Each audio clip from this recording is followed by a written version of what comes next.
तो ये कहानी टायाचीरो नाम के एक लड़के की है जिसने अपने स्कूल को छोड़ दिया था और अब वो बस गेम खेलने में लगा रहता।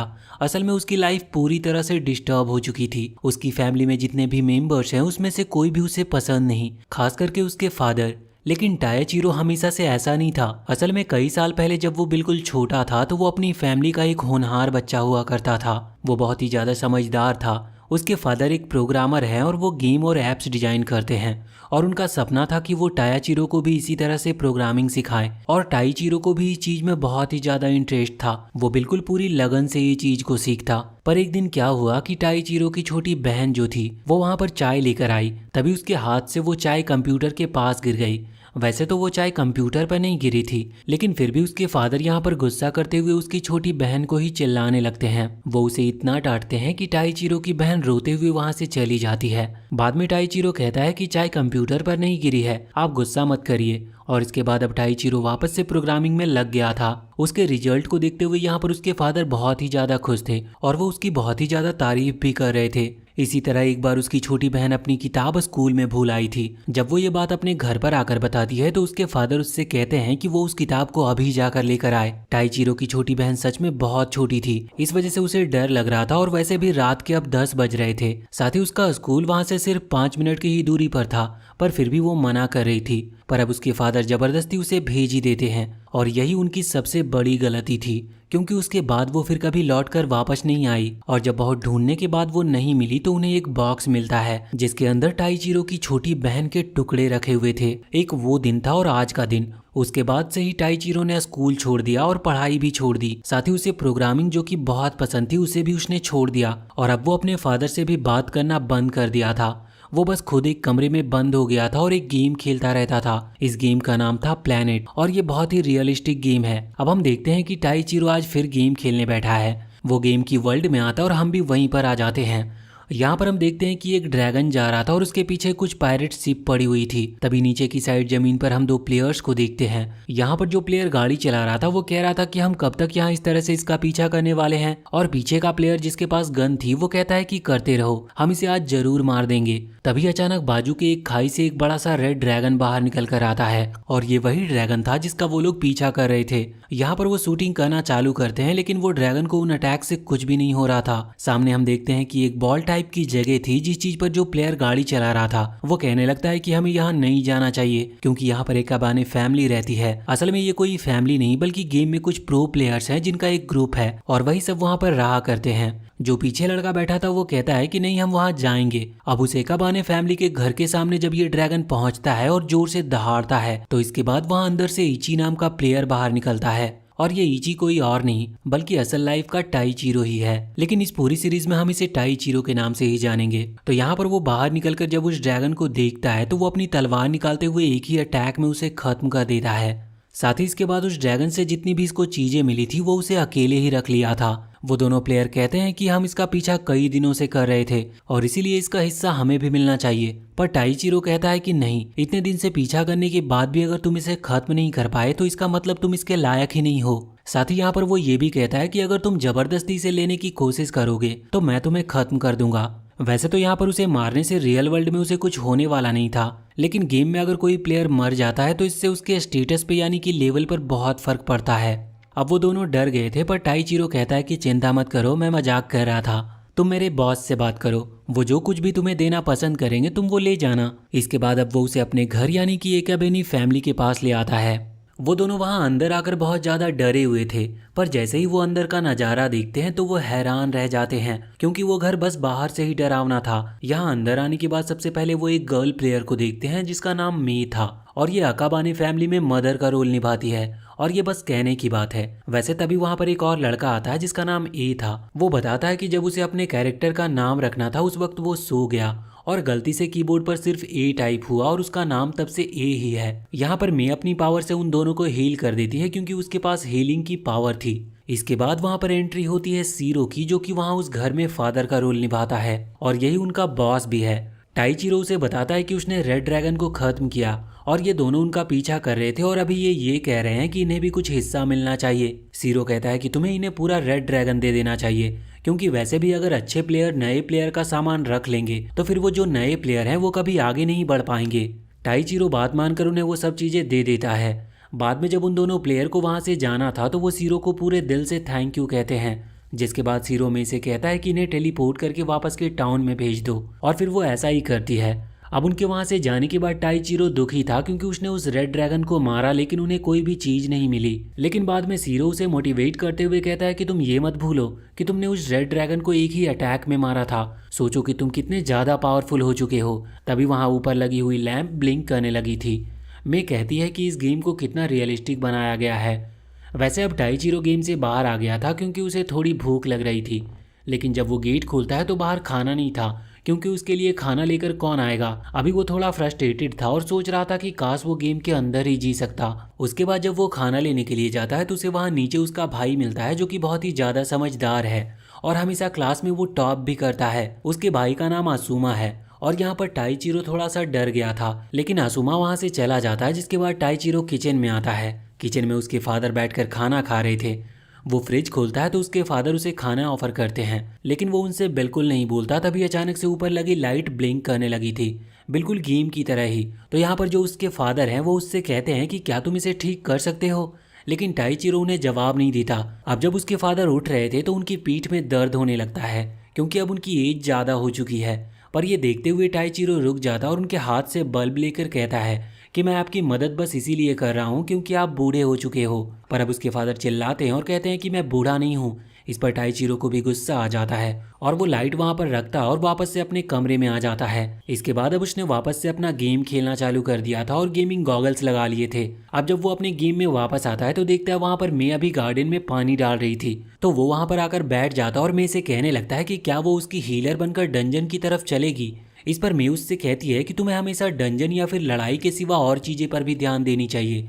अभी तुम गार्डन में पानी डालो, इसमें भी बहुत मज़ा आता है। टाइचिरो वहीं पर बैठकर उससे पूछता है कि क्या तुमने इसके पहले कोई गेम खेला है, जिस पर मी बताती है कि नहीं, ये उसका पहला गेम है और इसमें उसे बहुत मज़ा आ रहा है क्योंकि यहाँ पर जो भी प्लेयर्स हैं वो उसकी फैमिली की तरह ही है। अब तभी अचानक से अंदर से आवाज़ आती है और ये आवाज़ एक ही थी।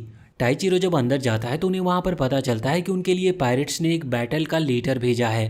टाइचिरो तो पूरी तरह से तैयार था लड़ने के लिए, लेकिन मे कहती है कि नहीं, हमें सीरो के डिसीजन के लिए रुकना चाहिए। तो टाइचिरो कहता है कि हम उससे अभी पूछ लेते हैं, पर मे बताती है कि नहीं, वो डॉक्टर के यहाँ गया है, इस वजह से अभी वो ऑनलाइन नहीं है। अब जैसे ही टाइचिरो ये बात सुनता है कि उसकी तबीयत खराब है तो इस वजह से वो बहुत ही ज़्यादा चिंता में आ गया था।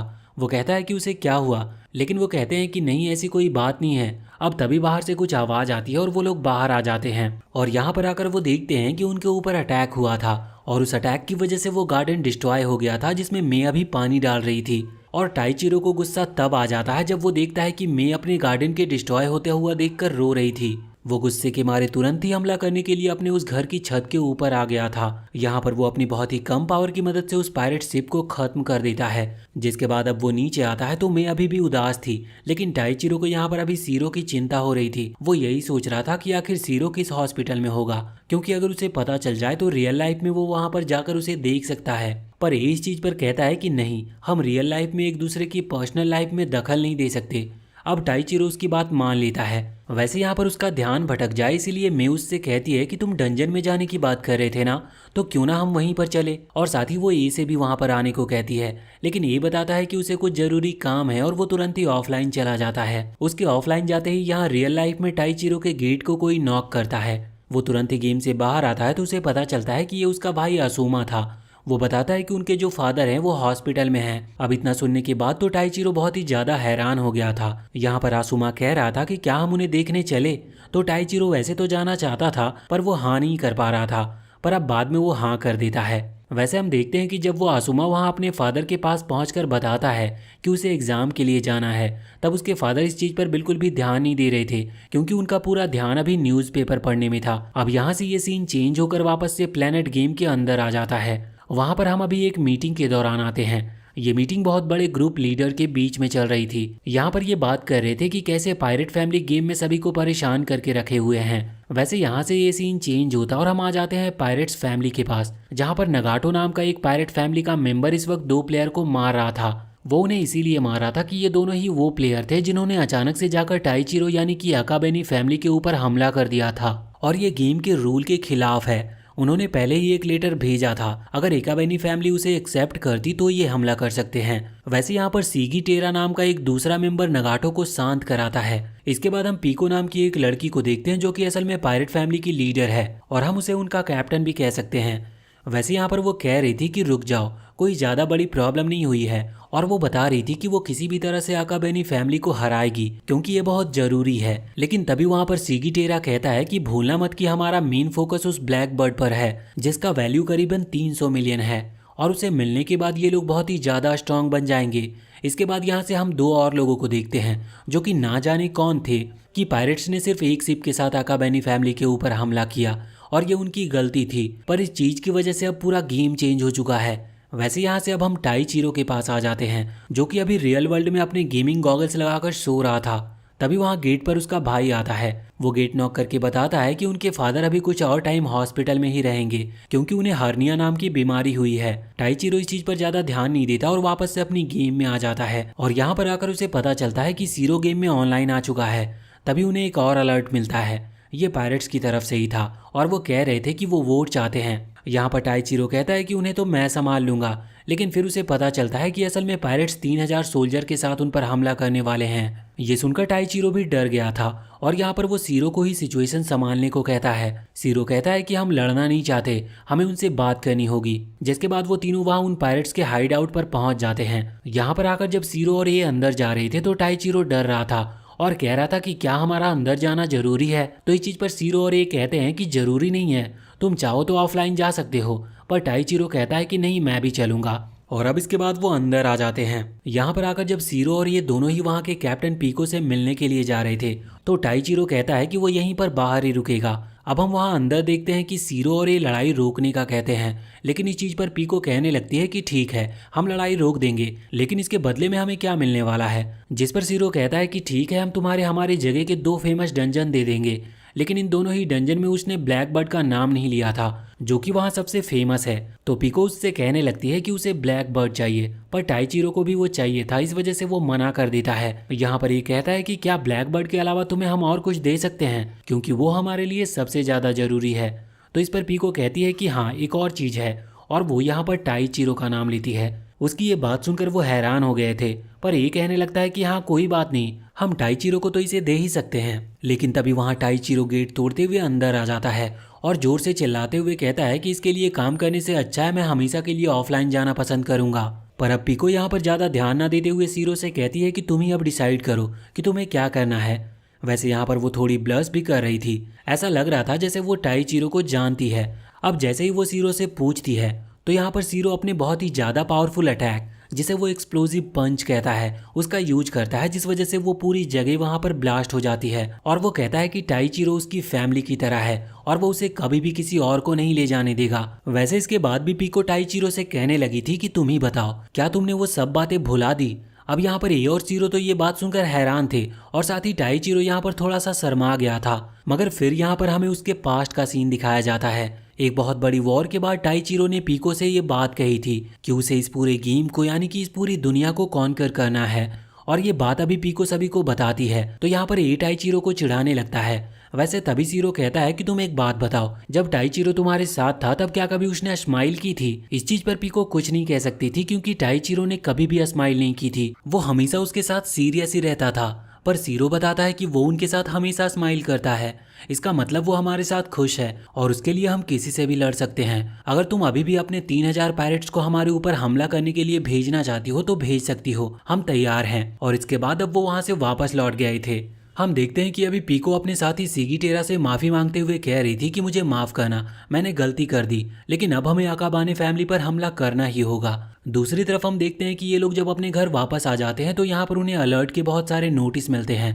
वो समझ जाते हैं कि पायरेट्स उन पर हमला करने वाले हैं। अब 3000 पायरेट से लड़ना कुछ आसान बात नहीं है, इसीलिए मे कहती है कि क्या हम एक बैरियर अपने आसपास लगा सकते हैं, जिस चीज पर ये बताता है कि हाँ वो ऐसा कर सकते हैं, पर वो यहाँ से ऐसा नहीं कर पाएंगे। इसीलिए अगले सीन में टाइचिरो और ये दोनों ही एक डिवाइस को वहाँ पास की पहाड़ी के सबसे ऊपर लगाने ले जा रहे थे। अगर वो उसे वहाँ पर लगा देंगे तो आसपास एक बड़ा सा बैरियर क्रिएट हो जाएगा। वैसे रास्ते में जाते वक्त ये टाइचिरो से कहता है कि हम हमेशा इस गेम को नहीं खेल सकते, इसीलिए हमें इसे इतना ज़्यादा सीरियस नहीं लेना चाहिए। इस पर टाइचिरो उससे कहता है कि तुम इस गेम को सीरियसली नहीं लेते, इसीलिए तुम फैमिली में सबसे ज्यादा वीक हो। पर यहाँ पर ये कहता है कि उसे ऐसे लोग बिल्कुल पसंद नहीं। उसकी बात सुनते ही टाइचिरो तुरंत ही गेम से बाहर आ जाता है और वो नोटिस करता है कि उसे बहुत ही तेज भूख लग रही है, क्योंकि उसने पिछले 3 दिन से कुछ भी नहीं खाया था। इसीलिए वो वहां से सीधा ही किचन की तरफ जाता है, लेकिन किचन में और फ्रीजर में भी कुछ खाने को नहीं रखा था। तभी वहां पर उसका भाई आसुमा आ जाता है और टाइचिरो का पेट जब आवाज करता है तो यहाँ पर आसुमा बिना कुछ कहे खाना बनाने लगता है। खाना बनाते हुए वो टाइचिरो से पूछता है कि तुम्हें खाने में क्या पसंद है। अब वहाँ पर टाइचिरो कुछ कह नहीं पा रहा था, क्योंकि वो अपने भाई से ज्यादा बात नहीं करता, लेकिन बाद में आसुमा उससे कहता है कि लो तुम खा सकते हो। टाइचिरो जब खाता है तो उसे वो खाना बहुत टेस्टी लगता है, तो वो उसकी तारीफ करते हुए कहता है कि ये तो अच्छा है। लेकिन आसुमा बात बदलते हुए कहने लगता है कि तुम्हें दिन भर कमरे में ना घुसे रहकर कुछ काम करना चाहिए। यहाँ पर वो ये भी बता रहा था कि उसने किसी से बात की है, अगर टाइचिरो चाहे तो उससे मिलकर जॉब के लिए बात कर सकता है। पर टाइचिरो उसकी बात का जवाब नहीं देता और इसके बाद वो वापस से अपने कमरे में आ जाता है। और इसके बाद वो वापस से गेम के अंदर आ चुका था। गेम में आने के बाद अभी वो देखता है कि ये वहीं पर खड़ा हुआ है, वो वहां से गया नहीं था। तभी उन दोनों को आवाज आती है किसी धमाके की, और जब वो वापस से वहां पर जाकर देखते हैं तो उन्हें पता चलता है कि सीरो इस वक्त पायरेट की बैटलशिप से फाइट कर रहा है। असल में पायरेट्स ने अचानक से हमला कर दिया था, लेकिन सीरो उन सभी को खत्म कर देता है। और जब ए और टाइचिरो वहां पर पहुंचते हैं तो सीरो और मे दोनों ही बताते हैं कि यहाँ पर अचानक से हमला हुआ था, लेकिन सीरो अकेले ने टोटल 50 पायरेट शिप को डिस्ट्रॉय कर दिया। सीरो तो ये कह रहा था कि उसके अंदर थोड़े कम लेवल के प्लेयर थे, इसी वजह से उसने इतनी आसानी से ये सब कर लिया। अभी यहाँ पर टाइचिरो और ये दोनों ही उसकी तारीफ कर रहे थे। तभी वहाँ पर वो देखते हैं कि एक लड़का जिसके चेहरे पर नंबर लिखे हुए थे, उसका नाम लियो है और वो ग्रेनाडा ग्रुप का है। और अब यहाँ पर सीरो बताता है कि इन्हीं लोगों ने उनकी मदद की है। असल में जब पायरेट्स यहाँ पर आए तो ग्रेनाडा ग्रुप को पहले से पता चल चुका था, इस वजह से उन्होंने लियो को भेजा जिसने उनके बैटलशिप को डिस्ट्रॉय किया। तो यहाँ पर टाइचिरो कह रहा था कि उसे शक है कि शायद ग्रेनाडा ग्रुप भी उनके ब्लैक बर्ड को लेना चाहता है, क्योंकि ब्लैक बर्ड बहुत ही ज़्यादा रेयर डंजन है। अब यहाँ पर एक बहुत बड़ी बात पता चलती है, असल में ये गेम नॉर्मली गेम नहीं है। यहाँ पर जैसे कि ब्लैक बर्ड डंजन है, अगर इसे ये लोग ढूंढ लेते हैं तो इसकी कीमत इन्हें रियल वर्ल्ड में भी मिलने वाली है। टाइचिरो कह रहा था कि ग्रेनाडा ग्रुप भी यही चाहता है, लेकिन इस चीज़ पर लियो कहता है कि नहीं, तुम गलत समझ रहे हो। देखो, अकाबानी फैमिली हमें ड्रैगन लूट, यानी कि जिन भी बीस्ट को वो खत्म करती है उनका कुछ सामान हमें देती है, तो इस वजह से उन्हें प्रोटेक्ट करना ये हमारा फर्ज बनता है। और लियो यहाँ पर ये भी कह रहा था कि उसे पैसे से कोई लेना देना नहीं, पर टाइचिरो को यकीन नहीं था। लेकिन सीरो कहता है कि चिंता मत करो, लियो झूठ नहीं कह रहा, वो सिर्फ गेम को फन के लिए खेलता है। वैसे यहाँ पर मैं कह रही थी कि अगर वो फिर से हमला कर देंगे तो क्या होगा, इसके लिए हमें पहले से ही एक बैरियर बनाकर रखना होगा। यहाँ पर वो उस बैरियर की बात नहीं कर रही थी जिसे ए और टाइचिरो लेकर जा रहे थे, यहाँ पर वो और भी ज़्यादा बड़े बैरियर की बात कर रही थी। और कुछ ही समय में वो लोग उस बैरियर को क्रिएट कर लेते हैं, लेकिन उनके पास इतनी ही पावर थी कि वो उस बैरियर को 2 महीने तक लगातार रख सकते थे, और उसके बाद वो अचानक से कमजोर पड़ने लगेगा और गायब हो जाएगा। अब यहाँ पर मैं कह रही थी कि 2 महीने के अंदर हमें किसी भी तरह से उस ब्लैक बर्ड डंजन को ढूंढना होगा। जब वो बाकी सभी टाइचिरो से पूछते हैं कि अगर हमने ब्लैक बर्ड को ढूंढ लिया तो इसके बाद तुम इतने पैसे का क्या करोगे, इस पर टाइचिरो कहता है कि वो कभी भी बाहर नहीं जाएगा, वो बस अपने घर पर ही आराम से रहेगा। यहाँ पर जब वो सीरो से पूछते हैं कि क्या तुम उस डंजन में इंटरेस्टेड नहीं हो, तो इस पर सीरो कहता है कि बिल्कुल हूँ, मुझे भी वहाँ पर जाना है।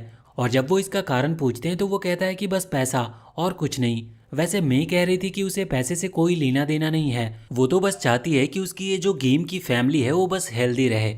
इसके बाद अब वो वापस से अपने घर आ गए थे, जहाँ पर वो देखते हैं कि उनका घर तो पूरी तरह से डिस्ट्रॉय हो रखा है। दूसरी तरफ हम देखते हैं कि लियो पायरेट के ग्रुप लीडर यानी कि पीको से जाकर मिलता है। वो उससे कहता है कि वो आकाबेने फैमिली पर अटैक करना रोक दे, वरना अच्छा नहीं होगा। लेकिन पीको कहती है कि ये गेम के रूल्स के खिलाफ नहीं है, इस वजह से वो ऐसा कर सकते हैं। पर इस पर लियो को गुस्सा आ जाता है और वो कहता है कि अगर अब तुमने फिर से ऐसा किया तो हमें भी एक्शन लेना होगा। इस चीज पर पीको तुरंत ही अपना वेपन निकालते हुए लियो की गर्दन को काट देती है और वहां से चली जाती है। हम देखते हैं कि अभी लियो मरा नहीं था, उसकी गर्दन उसके शरीर से अलग हो गई थी, पर फिर भी वो बात कर रहा था। वो यहाँ पर बहुत खुश था, वो कह रहा था कि सब कुछ उसके प्लान के हिसाब से चल रहा है। अब यहाँ से वापस हम टाइचिरो और उसकी फैमिली के पास आते हैं।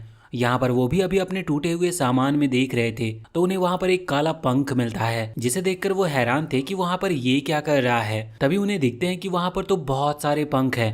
और अचानक से वो सारे ही पंख उड़ने लगे थे और वो एक साथ एक दिशा की तरफ ही जा रहे थे। वो सभी उनका पीछा करते हैं, लेकिन अचानक से वो सारे पंख मिलकर एक टोर्नेडो के रूप में बन जाते हैं। अब यहाँ पर ये तो पता चल चुका था कि ये ब्लैक बर्ड की पावर है, लेकिन वो सारे पंख मिलकर अब एक ड्रैगन में कन्वर्ट हो गए थे और इस ड्रैगन का शेप बिल्कुल उस रेड ड्रैगन की तरह था जिसे टाइचीरो ने हराया था।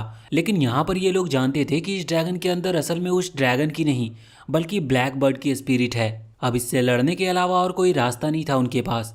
वो सभी तैयार हो गए थे और उन्होंने अपना आर्मर पहन रखा था, लेकिन जब टाइचीरो अपनी पूरी पावर से वही अटैक करता है जो कि उसने उस रेड ड्रैगन के ऊपर किया था, तो उस अटैक का यहाँ इस ब्लैक ड्रैगन के ऊपर कोई असर नहीं होता। सीरो कह रहा था कि हमें कुछ और सोचना होगा, जिसके बाद वो कहता है कि टाइचीरो तैयार हो जाओ, हम पूरी पावर से हमला करेंगे। और इसके बाद अब टाइचीरो और सीरो दोनों ही हवा में आ गए थे। यहाँ पर आने के बाद सीरो अपने एक्सप्लोजिव पंच का यूज़ करता है जो उस ड्रैगन को लग तो जाता है, लेकिन इससे उसे उतना ज़्यादा डैमेज नहीं पहुंचा था जितना उसे पहुंचना चाहिए। तभी वहाँ पर मे चिल्लाती है और वो कहती है कि पायरेट्स हम पर हमला कर रहे हैं, लेकिन उनके जितने भी शिप थे वो एक जगह पर आकर अचानक से रुक गई थी। वैसे तो वो बहुत सारी शिप थी, लेकिन कोई भी अटैक नहीं कर रहा था। ये देखकर मैं हैरान थी, लेकिन जब वो ये बात सीरो को बताती है तो सीरो कहता है कि उस पर से ध्यान हटा दो, अभी हमें पहले इस ड्रैगन से लड़ना है। यहाँ पर अभी वो ड्रैगन से लड़ ही रहे थे, तभी वो ड्रैगन आगे बढ़कर ए और मे दोनों पर ही हमला करने लगता है। और अभी मे को बचाना ज्यादा जरूरी था क्योंकि वो हीलर है। ए तुरंत ही उसे वहां से धक्का दे देता है, लेकिन इतने में ही वो ड्रैगन ए के ऊपर पैर रख देता है और ए को खत्म कर देता है। जैसे ही ए वहां से एलिमिनेट होता है तो हम देखते हैं कि जो असलियत में ए का कैरेक्टर प्ले कर रहा था उसे जो गॉगल्स लगे थे वो लैग करने लगता है और उसमें से एक लाइट निकलती है और वो प्लेयर नीचे गिर जाता है। और इस चीज की आवाज टाइचीरो को भी आई थी, क्योंकि ये कोई और नहीं बल्कि टाइचीरो का खुद का भाई था। लेकिन टाइचीरो यहाँ पर उस पर ज्यादा ध्यान नहीं देता कि ये किसकी आवाज है, क्योंकि वो गेम में बिजी था। उसे अभी बस उस ड्रैगन को हराना था। इसके बाद अब यहाँ से ये कहानी सच में बहुत ही ज्यादा इंटरेस्टिंग हो जाती है। तो हम देखते हैं कि अब टाइचीरो का भाई असल में जो कि ये था वो गिर चुका था और टाइचीरो गेम के अंदर था। यहाँ पर सीरो देखता है कि अचानक से उस ड्रैगन के पंख भी निकल आए थे।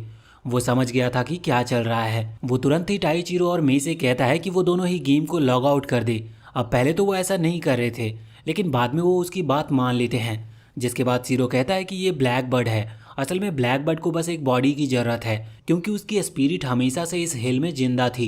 इसके बाद अब टाइचीरो ने भी लॉग आउट कर दिया था और यहाँ पर हमें पता चलता है कि सीरो भी कोई और नहीं बल्कि टाइचीरो का फादर ही है। और वो तुरंत ही एम्बुलेंस को फोन लगाकर अपने घर पर आने को कहता है, क्योंकि वो जानता था कि इस अटैक के बाद ए को यानी कि उसके बेटे आसुमा को चोट लगी है। अब तभी वहां पर एम्बुलेंस पहुंचती है।